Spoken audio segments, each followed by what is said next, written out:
बिस्मिल्लाहिर्रहमानिर्रहीम। अस्सलाम वालेकुम वरहमतुल्लाहि वबरकातुहू। रसूलुल्लाह सल्लल्लाहु अलैहि वसल्लम ने बताया कि जिस तरह एक आदमी अपनी तरफ से सदका करके अल्लाह ताला की तरफ से इसके सवाबो सिला की उम्मीद कर सकता है, इसी तरह अगर किसी मरने वाले की तरफ से सदका किया जाए तो अल्लाह ताला इसका सवाबो सिला इस मरने वाले को अता फरमाएगा। बस मरने वालों की खिदमत और इनके साथ हमदर्दी और एहसान का एक तरीका इनके लिए दुआओ इस्तग़फ़ार के अलावा ये भी है कि इनकी तरफ से सदका किया जाए या इसी तरह इनकी तरफ से दूसरे अमाल खैर करके इनको सवाब पहुँचाया जाए।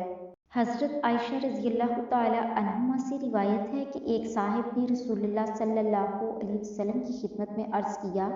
कि मेरी वालिदा का बिल्कुल अचानक और दफ्तन इंतकाल हो गया और मेरा गुमान है कि अगर वो मौत वाक़या होने से पहले कुछ बोल सकती तो वो ज़रूर सदका करती। तो अब अगर मैं इनकी तरफ से सदका करूं तो क्या इसका सवाब इनको पहुंच जाएगा? रसूलुल्लाह सल्लल्लाहु अलैहि वसल्लम ने इरशाद फरमाया, हाँ पहुंच जाएगा। हज़रत अब्दुल्ला बिन अब्बास रज़ियल्लाहु ताला अन्हु से रिवायत है कि साद बिन अबादा की वालिदा का इंतकाल ऐसे वक्त हुआ कि खुद साद मौजूद नहीं थे। रसूलुल्लाह सल्लल्लाहु अलैहि वसल्लम के साथ एक गज़वा में गए हुए थे।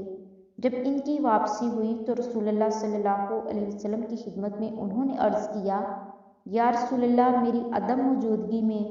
मेरी वालिदा का इंतकाल हो गया, तो अगर मैं इनकी तरफ से सदका करूं तो क्या वो इनके लिए नफ़ामंद होगा और इनको इसका सवाब पहुँचेगा? रसूलुल्लाह सल्लल्लाहु अलैहि वसल्लम ने फरमाया,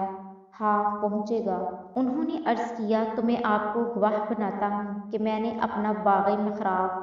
अपनी वालिदा मरहुमा के लिए सदका कर दिया। हज़रत अबू हुरैरा रज़ियल्लाहु ताला अन्हु से रिवायत है कि एक शख्स रसूलुल्लाह सल्लल्लाहु अलैहि वसल्लम की खिदमत में हाजिर हुआ और अर्ज़ किया, हज़रत मेरे वालिद का इंतकाल हो गया है और उन्होंने तुर्का में कुछ माल छोड़ा है और सदका वगैरह की कोई वसीयत नहीं की है, तो अगर मैं इनकी तरफ से सदका करूं तो क्या मेरा ये सदका इनके लिए कफ़ारा सय्यिआत और मग़फ़िरत और नजात का ज़रिया बन जाएगा? आपने फरमाया, हाँ अल्लाह ताला से इसी की उम्मीद है। मसनद अहमद में हज़रत अब्दुल्ला बिन उमर बिन अल-आस रज़ियल्लाहु ताला अन्हु से रिवायत है कि इनके दादा आस बिन वाइल ने ज़माना जahलियत में 100 ऊँट कुर्बान करने की नज़र मानी थी जिसको वो पूरा नहीं कर सके थे, तो इनके एक बेटे हशाम बिन अल-आस ने